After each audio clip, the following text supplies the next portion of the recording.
Makanya milih sak milih sonek pemilu yo golek sing muslim sing taat. Nek presiden, nek DPR, nek bupati, nek apa golek wong padha-padha islame sing taat. Sekali kita lele munte dalam hal tauhid, Allah orang muslim ora apa-apa, sing penting apik. Hati-hati perkataan seperti itu menjebak. Seandainya dia baik, maka dia tidak akan pernah mengkhianati Tuhannya. Makanya sebaik-baik hubungan, sekuat-kuatnya hubungan ikhwah adalah saudara sesama muslim atau hubungan sesama tauhid kita. Mulane ketika ada sekeliling kita keburukan, ojo disalahke dhisik. Wong-wong ojo salahke dhisik. Kita perbaiki diri kita dulu. Mulane nek bojomu kok rung nurut karo awakmu, ojo seneni dhisik. Mungkin awakmu sing kurang apik. Sing wedok yo ngono. Nek bojomu kurang tepat, wong wedok ojo nyeneni dhisik. Apik ana dhisik awake. Engko rak bojomu melok apik. Kok padha pingin apike, Masya Allah. Akhirnya ketemu apik petuk wong apik. Niki nek terus Mbah Biyen. Nek eneng wong hamil terus arep nglairno, kongkon wiritan iki. Wallahu akhrajakum min butuni ummahatikum la ta'lamuna syai'a. Ngoten niku ndilalah, engko nek wayah lairan digampangno.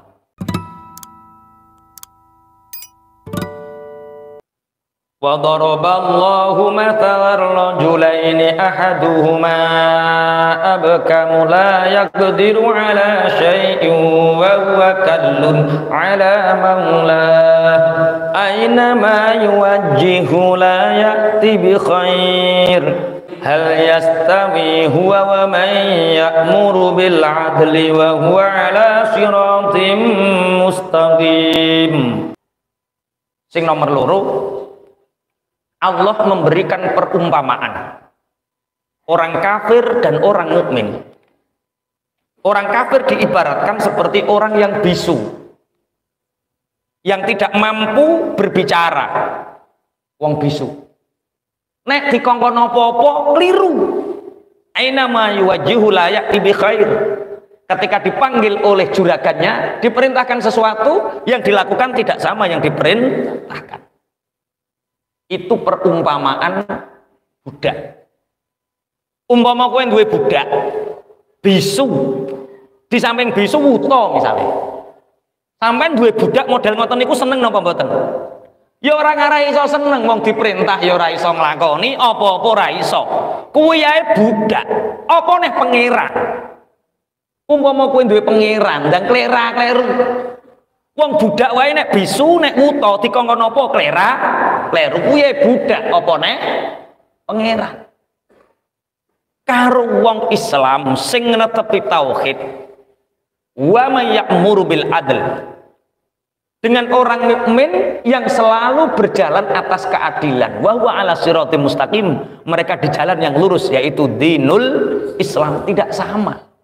Mulane wong kafir karo wong tauhid niku mboten sami, tetap berbeda baik di mata manusia atau di matane Gusti Allah. Mangane pangapunten kita niku hari ini perkembangan Islam di dunia ini luar biasa. Banyak sekali orang-orang Eropa berhijrah menjadi mu'alaf.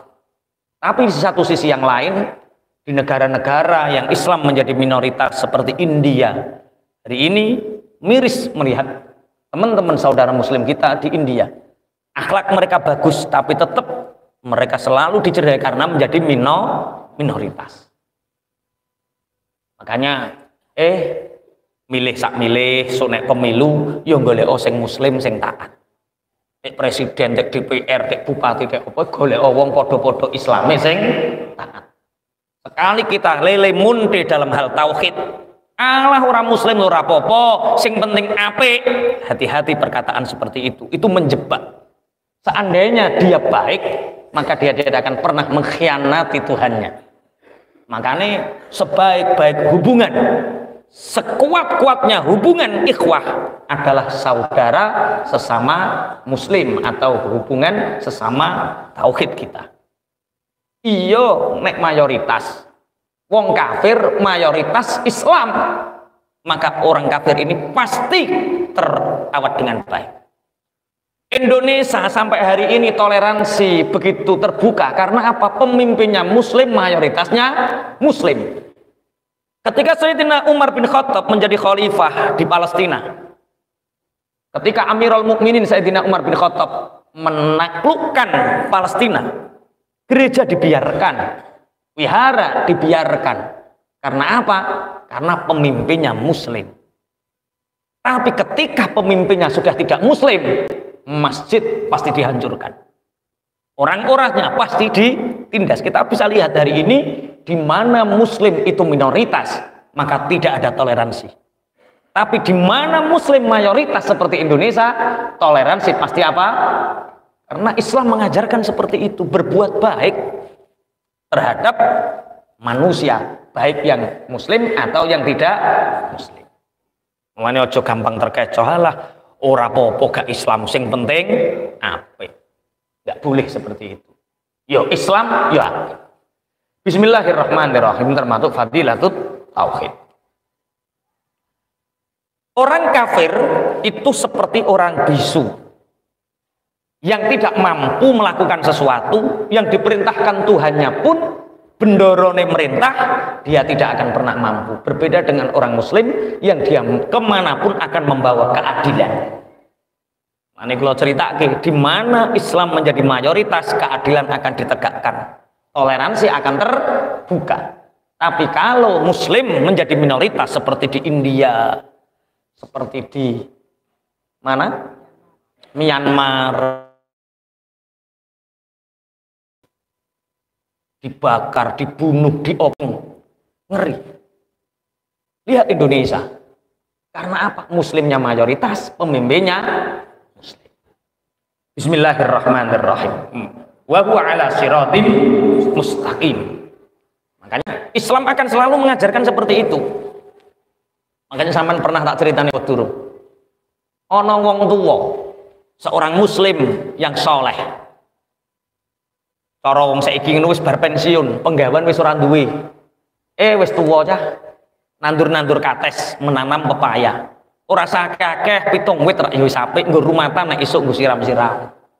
Nggo sedekah. Sedekah banyu ning nggone tanduran. Nek sing awang-awangan sedekah ngekeki wong yo tuku-tuku iwak, sedekah nggo panganan iwak.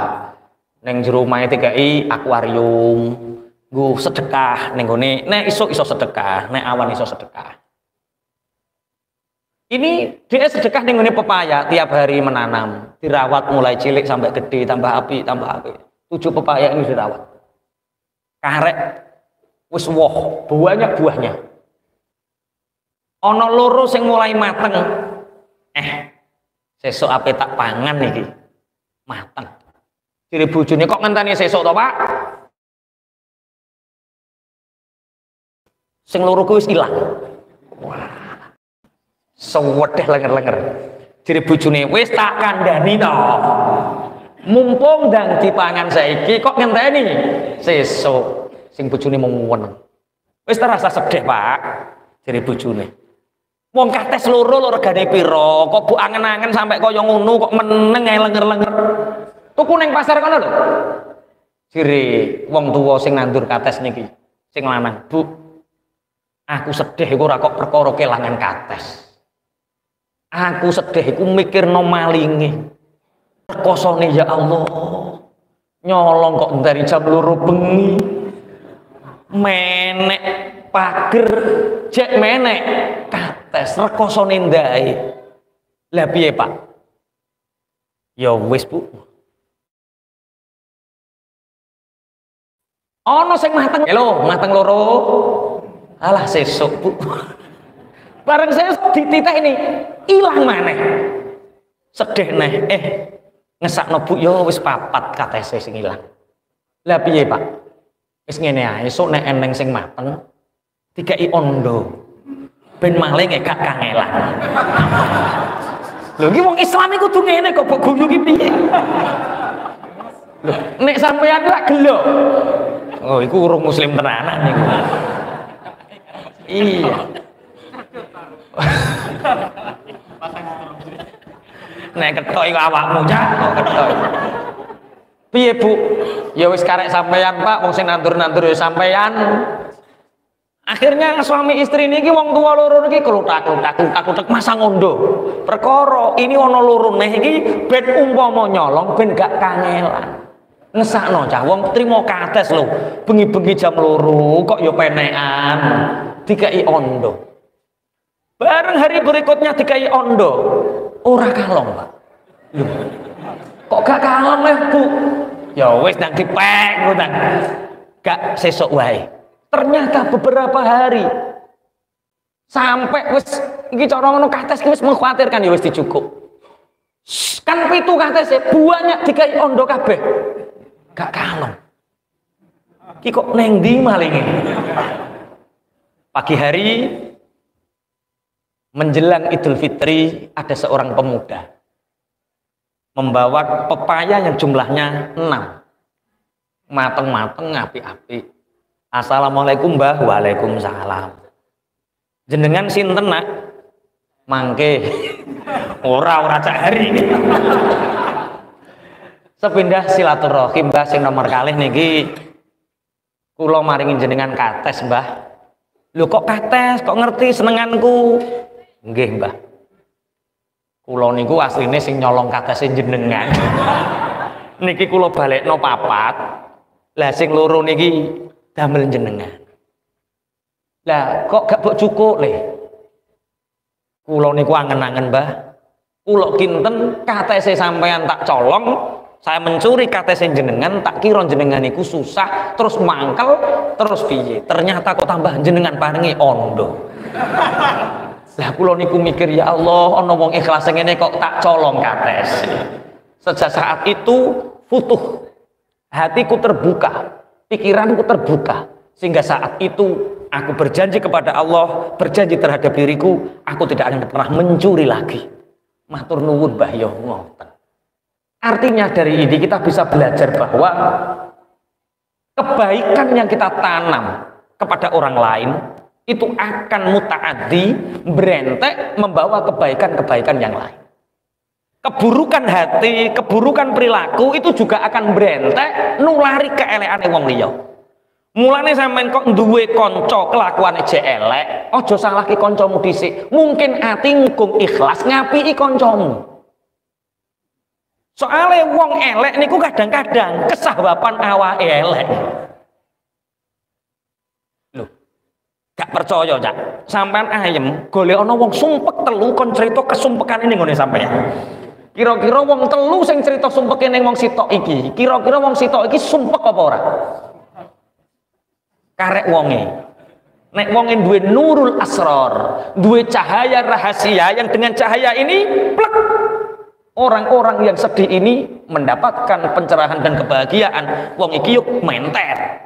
Tapi nek nurmu pas-pasan, keapianmu pas-pasan, terus ilmumu pas-pasan, keterak konco ruwet sitok, kue melok ruwet. Mulane ketika ada sekeliling kita keburukan, ojo disalahke dhisik.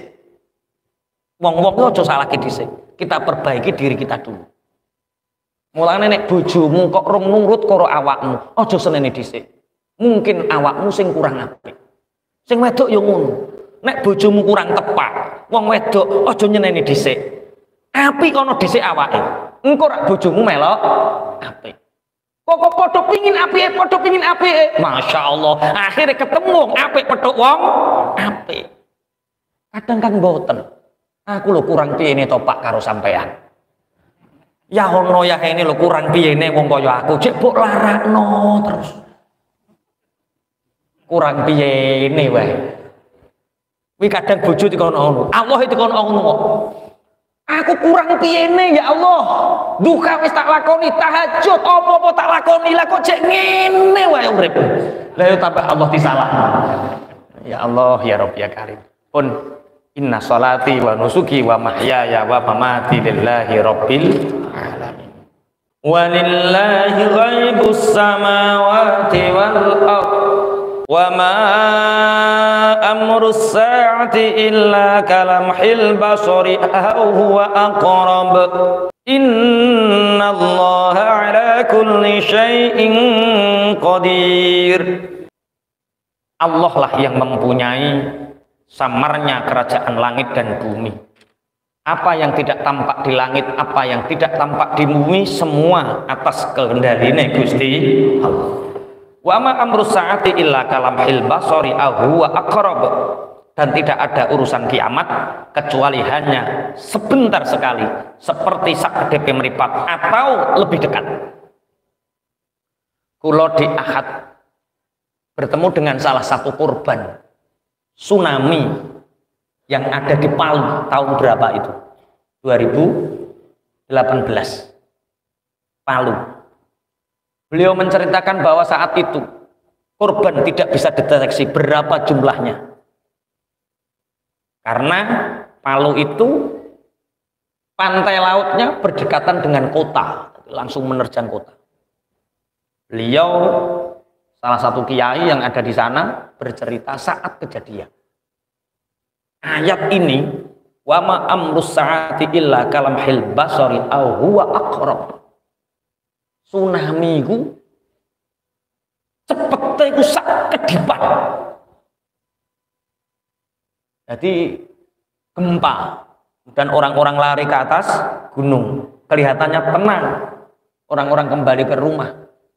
Tapi beliau curiga, kok koyo menang ya. Jadi tidak ada ombak, tidak ada apa, menang. Tidak seperti biasanya. Akhirnya dia membawa anaknya ke atas bukit. Dia melengak, omai, alhamdulillah ijene. Ditinggal melengak tok, masya Allah sudah seperti sakedepan meripat. Itu baru tsunami, belum kiamat. Lebih dahsyat dari itu. Lani kiamat itu rasa dibayangno. Muga-muga yo rasa menangi Allahumma.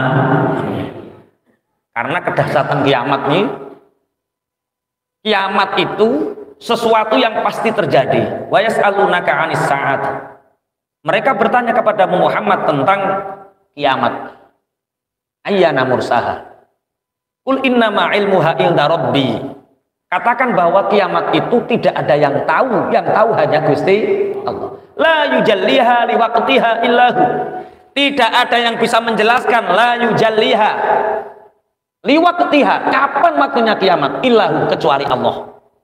Mulane kok ana wong nerangno kiamat iku dinane iki, tanggale iki, anune iki, kebohongan besar. Ayate la yujalliha liwaqtiha illahu. Tidak ada yang bisa menjelaskan kapan waktunya kiamat, hanya Allah yang bisa menjelaskan. Yang lain tidak bisa. Hatta Rasulullah Shallallahu Alaihi Wasallam. Rasulullah ketika ditanya tentang kapan kiamat, Rasulullah hanya menjelaskan tanda-tandanya kiamat, bukan kapan waktunya. Saiki wah kau kendel. Lagi iso ngaji sithik kau kendel. Sesuai hadis ini diutak-tek. Berarti kira-kira tanggal 9 jam 9 2009 yang akan terjadi kiamat. Baru kemarin 2 tahun yang lalu Indonesia heboh karena tanggal 15 Ramadan tepat pada hari Jumat, karena ada hadis wakilah dhaif wakilah maudhu yang mengatakan bahwa ketika ada hari Jumat tanggal 15 Ramadan maka akan ada dukhon. Terus akhirnya podo didoli kabeh sawahe. Podo didoli kabeh omahe. Perkara apa? Kiamat bareng riyo dadak takbiran gak kiamat-kiamat. Wis duwite wis kadung entek, sawah kadung didol. Makanya dengan ngaji seperti ini kita tahu, nek ana wong kondo, hati-hati lho sesuk kiamat. La yujalliha liwaqtiha illahu. Kiamat itu waktunya kapan tidak ada yang tahu, hanya Gusti Allah. Cuma nek tanda-tandane ya wis banget parke. Tanda-tandane kiamat, bangunan padha dhuwur-dhuwuran. Akeh wong mlaku ngodhok. Akeh wong mlaku ngodhok, penggaweane asor tapi omahe mewah. Sekarang sudah terjadi atau belum? Pemulung ae omahe tingkat loro lho saiki. Masya Allah. Sing urung iku sedekah gak ono sing nampa, iku wis urung ketok iku. Iya, tambah ke sini ku sedekah itu nggak ada yang nerima. Saking makmure. Sekarang masih banyak yang menerima. Lah mumpung terus genjot, ini mumpung. Tanda-tanda kiamat itu tidak ada yang menerima sedekah, saking sugih, makmur. Akeh anak wani wong sakniki pun kata panti jompo tambah rame apa tambah sepi? Setiap kabupaten saiki tambah ono panti jompo apa tambah dihancurkan panti jompone? Tambah ono. Krana apa? Akeh anak ora gelem ngrumat wong. Tanda-tandane anak padha siji-siji.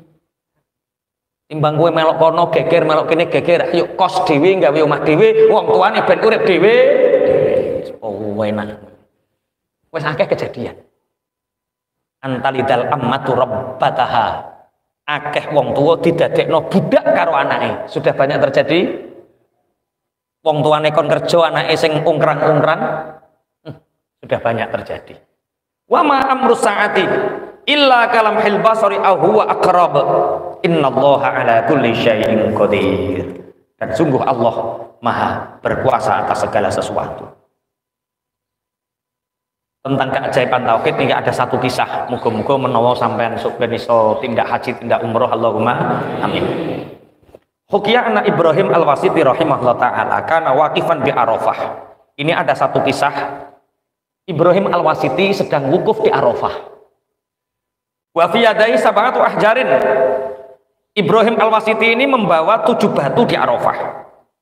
Faqala laha ayyatuhal ahjar ishhadi anni aqulu la ilaha illallah wa anna Muhammadan abduhu wa rasuluh. Qamatil kalailah fara'a fi manamihi annal qiyamata qad qamat wa annahu khusiba wa umira bihi ilan nari fadhahabu bihi ila babin minan nar fa idan hajaru min tilkal ahjar ulqiya nafsahu ala babin nar fajtama'atil malaikatul adzab ala rafihi falam yaqdiru thumma saquhu ila babin akhar fa idan alaihi hajarun akharu minas sab'ah falam yaqdiru ala rafihi hatta saquhu ila sab'ati abwabiha. Ibrahim Al-Wasiti ini ketika beliau wukuf di Arafah itu membawa 7 batu. Ketika di Arafah, batu ini, hei watu, saksikanlah. Di Arafah ini aku bersaksi bahwa asyhadu alla ilaha illallah wa anna Muhammadan abduhu wa rasulullah wa anna Muhammadar rasulullah. Wahai batu, saksikanlah bahwa sesungguhnya aku bersaksi tiada Tuhan selain Allah dan Nabi Muhammad adalah utusan Allah. Terus digletakno ning nggone Arafah. Disebar ning Arafah. Ketika itu beliau bermimpi. Tertidur dan bermimpi seakan-akan kiamat sudah terjadi. Dan dia akan dimasukkan ke dalam neraka. Ibrahim Al-Wasiti mau dimasukkan ke neraka. Setiap akan dimasukkan ke dalam neraka, pintu neraka ini tertutup oleh batu besar. Para malaikat azab mau mengambil batu ini tidak mampu. Akhirnya pintu neraka yang lain mau dimasukkan tertutup, mau dimasukkan tertutup, mau dimasukkan tertutup. Ketika ditanya, wahai batu, apa yang terjadi?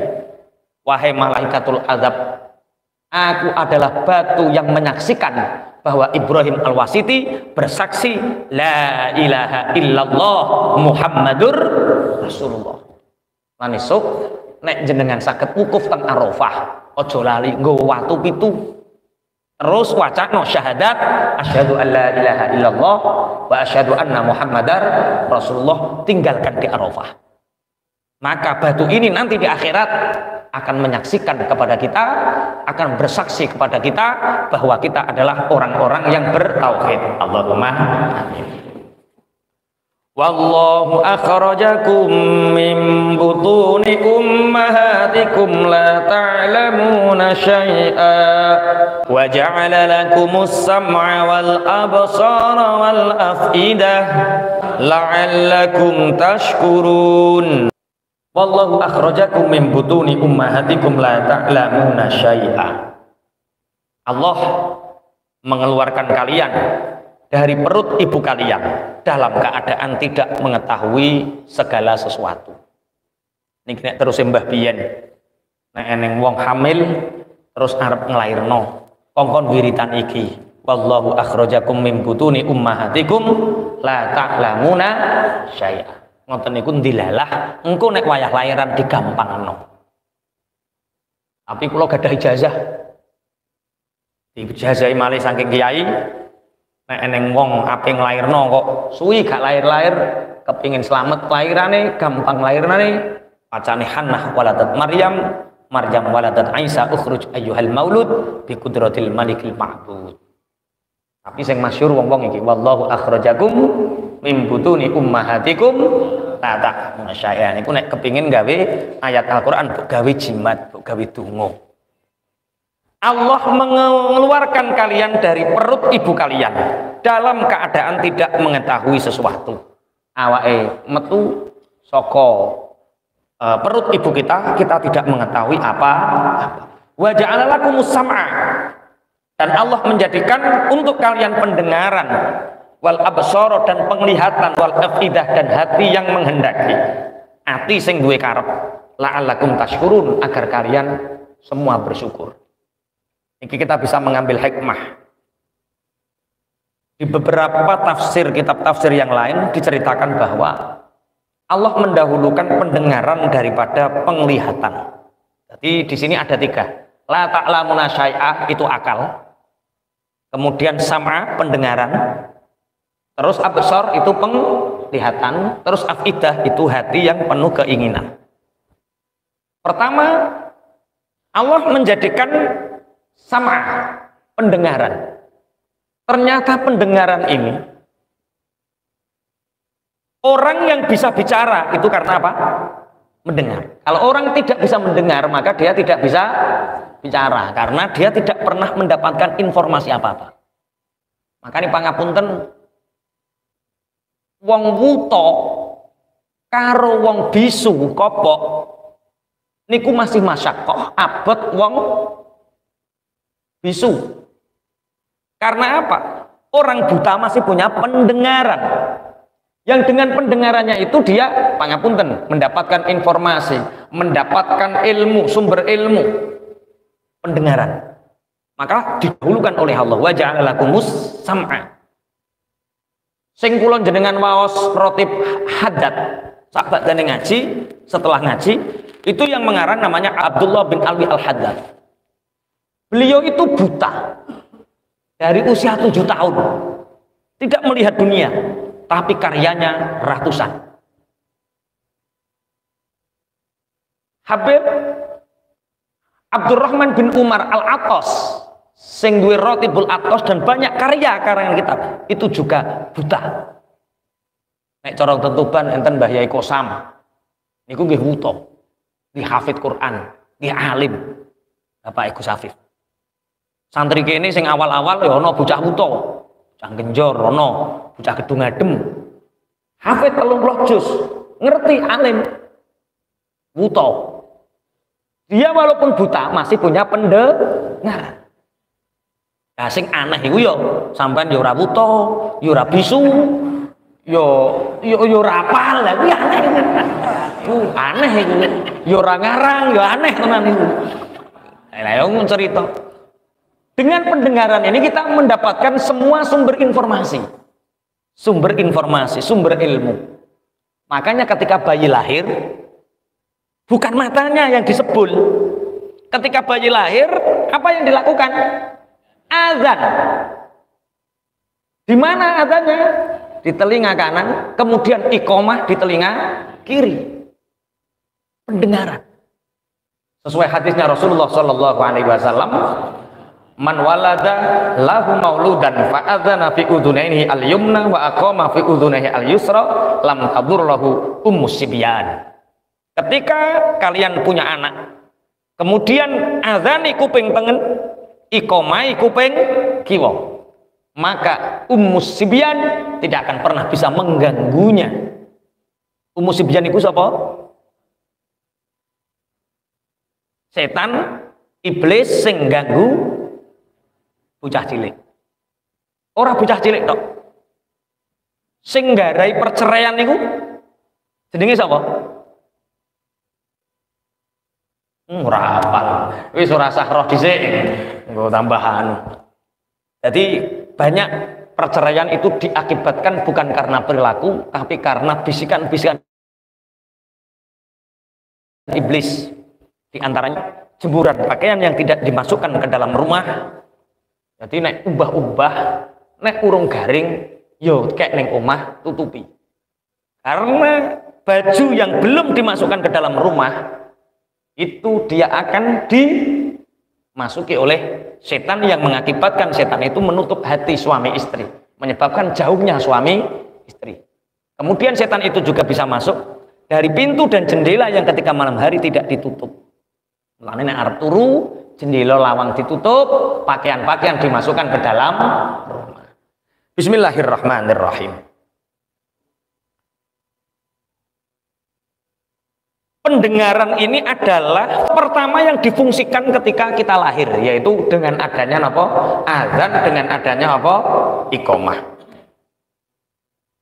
Kemudian pendengaran ini juga anggota terakhir ketika seseorang mati. Jadi masih wis ora sadar kaya apa. Iki wis mati kabeh, kuping ujek krungu. Mana nalikane turulah kuping mas ejek krungu. Kalau mata bisa beristirahat, penglihatan bisa beristirahat, anggota tubuh yang lain bisa beristirahat, tapi pendengaran tidak pernah beristirahat. Sumben suwi dhewe mati nih. Jadi kuwabe wis do mati, kuping iku nek kuping ejek krungu berarti ejek urip. Wong mati iku perkara kupinge wis ora krungu. Matane wis ora roh, apane wis roh, tapi kupinge jek krungu. Mbok celuki, "Mbak." Sentuk. Sing guyu berarti gelek praktek iku. Nggih, Mbah, sentuk. Fungsi terakhir itu adalah pendengaran. Makanya kenapa ada Ashabul Kahfi yang berusia 309 tahun hidup di dalam gua? Karena fadharabna ala adhanihim fil kahfi sinina adada. Fadharabna ala adhanihim. Maka aku tutup telinga mereka sehingga Ashabul Kahfi ini tidak mendengar apapun ketika tidur selama 309 tahun. Lan sampe nek kepengin kaya Ashabul Kahfi, betah turu sumpeti kupingmu. Betah turu. Ashabul Kahfi itu pendengarannya dijabut oleh Allah selama 309 tahun. Umpama Ashabul Kahfi ora fadharabna ala adhanihim dikeicingan ya krungah-krungu. Ana macan liwat gratak krungu deh. Ana cetrok krungu tangi. Makanya satu-satunya jalan untuk membuat mereka tertidur 309 tahun yaitu dengan fadharabna ala adhanihim, diambil pendengarannya. Setelah pendengaran itu Allah membuat penglihatan. Setelah penglihatan, Allah menggerakkan hati anak kecil ini punya keinginan. Pangapunten, nek bocah cilik iso ningali niku usia 40 hari pakai ketok. Penglihatan melihat setelah 40 hari, tapi pendengaran dari awal lahir sudah krungu. Apa nek cek cilik kan jumbulan. Pendengaran ini fungsi pertama dan paling terakhir. Tapi nek penglihatan niki koko 40 dina lagi iso ningali. Koko nek kakek ndelok HP yo do terakum. Dadi wutone cepet, meleke nguri niku penglihatan. Orang diberi pendengaran sama penglihatan, itu orang pasti memilih pendengaran karena pendengaran ini dapat informasi dan ilmu. Tapi pendengaran dan penglihatan ini tidak akan pernah berfungsi kalau orang itu tidak punya akal. La ta'lamuna syai'a. Mulane la ta'lamuna syai'a dikek ning pertama niku karena apa? Akal itu lebih penting. Kowe dikai ndelok, dikai krungu tapi orang duwe akal. Ngalor ngidul udo cak, masya Allah. Wis ra roh isin ra roh apa? Padahal ya iso ndelok, iso krungu tapi tidak punya akal. Dia tidak berarti apa-apa. Bismillahirrahmanirrahim. Wal afidah. Setelah itu bocah cilik dikai karep, dikai ati. Biasanya bocah cilik duwe karep umur piro? 1,5 tahun itu pengin apa? Ingin jajan. Sing dipikir jajan terus. Lah nek ngemik nangis apa gak pingin niku? Bocah. Mosok laren kondo aku pingin mimik ya ora. Tapi tangisannya itu sebagai kekarepan. Nek dhek kepingin mie, dhek kepingin haus, dhek kepingin seger. Mosok setahun setengah lagi dia kekarepan. Kesuwen. La'allakum tashkurun, agar kalian semua bersyukur. Alhamdulillah Allah memberi kita akal yang sempurna. Allahumma alhamdulillah Allah memberi pendengaran yang sempurna. Alhamdulillah Allah memberi penglihatan yang sempurna. Alhamdulillah Allah menggerakkan hati kita untuk punya keinginan yang baik. Fuad. Nek keinginan sing elek jenenge nafsu, hati, nafsu. Alam yaro ila thairi wallahu a'lam.